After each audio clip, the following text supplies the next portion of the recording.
Jesus X Deus de Israel Parte 4. Velho Testamento, a lei mosaica permitia a vingança pessoal dentro de limites específicos. Por exemplo, a lei do talião, olho por olho, dente por dente, estabelecia um princípio de justiça proporcional, permitindo retribuição equivalente ao dano causado, a Êxodo 21:23 e 25. Jesus rejeita a ideia de vingança pessoal e encoraja o perdão e a paciência.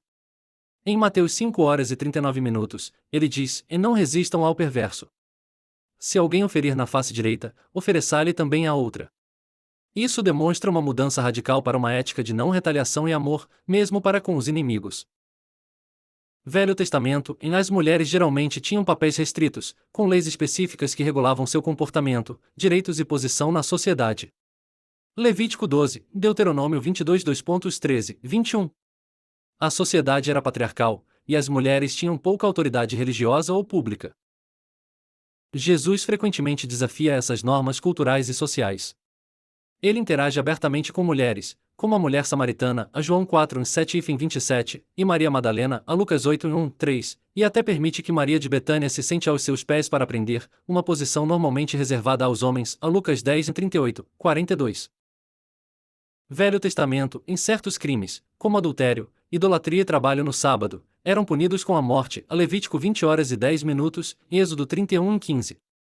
A lei mosaica prescrevia punições severas como uma forma de manter a pureza moral e religiosa do povo.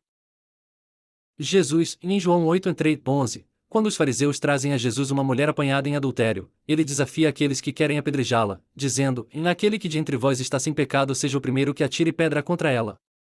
Jesus enfatiza a misericórdia, o arrependimento e o perdão em vez da punição severa.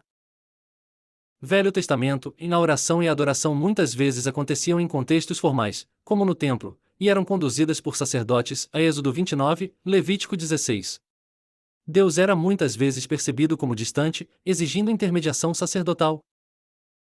Jesus, em Mateus 6:06, Jesus ensina a orar de maneira pessoal e íntima, e mais quando você orar, vá para seu quarto, feche a porta e ore a seu Pai, que está em secreto. Ele enfatiza um relacionamento direto com Deus como Pai, sem a necessidade de intermediários. Velho Testamento, e embora existam mandamentos que pedem aos israelitas que tratem os estrangeiros com justiça, a Êxodo 22:21, também há várias passagens em que os estrangeiros são vistos como uma ameaça espiritual e cultural, com leis que proíbem casamentos interétnicos, a Deuteronômio 7:03. Jesus se aproxima dos estrangeiros de maneira aberta e inclusiva. Ele cura o servo do centurião romano, a Mateus 8:5-13, elogia a fé da mulher cirofenícia, a Marcos 7:24-30, e usa um samaritano como exemplo de verdadeira compaixão em uma de suas parábolas mais famosas, a Lucas 10:25 e 37.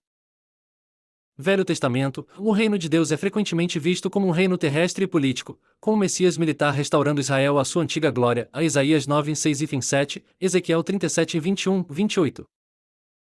Jesus redefine o conceito de reino de Deus como uma realidade espiritual presente e futura.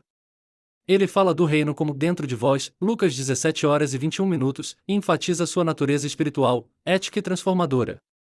Ele rejeita a ideia de um reino meramente político, sugerindo que o reino é mais sobre transformação pessoal e social por meio do amor e da justiça.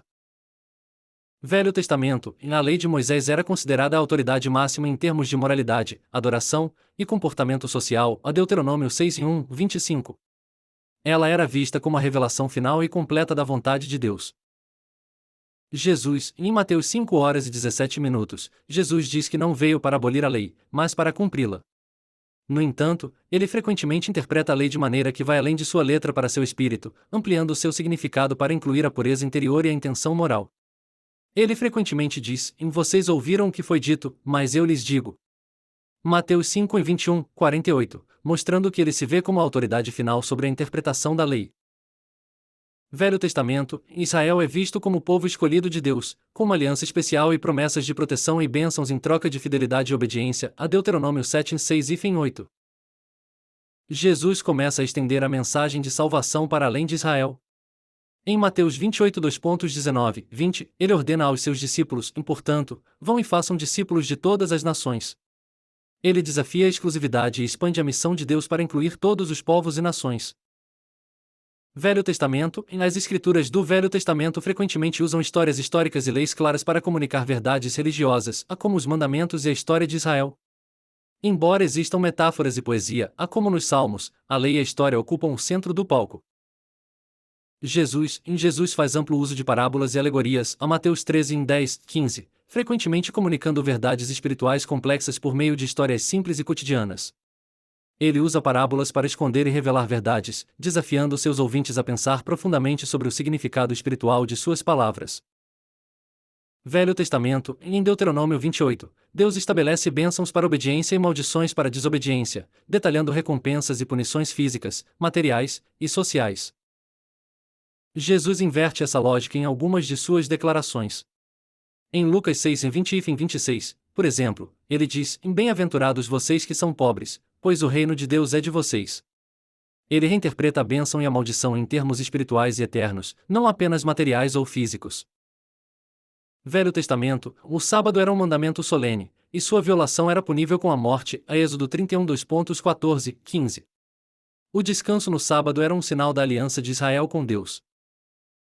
Jesus desafia a rigidez da interpretação sabática. Em Mateus 12, 14, ele cura no sábado e permite que seus discípulos colham grãos, dizendo: o sábado foi feito por causa do homem, não o homem por causa do sábado. Marcos 2:27. Ele redefine o sábado como uma bênção para o bem-estar humano, não uma obrigação opressiva. Velho Testamento, há um foco considerável em práticas externas e rituais de pureza, como lavagens rituais, jejuns e oferendas específicas, a Levítico 11:15. Jesus, em Marcos 7:14 e 23, Jesus ensina que a verdadeira impureza vem de dentro, do coração, e não de práticas externas. Ele redefine a santidade como algo interno, relacionado aos pensamentos, palavras e ações de uma pessoa, não a rituais externos.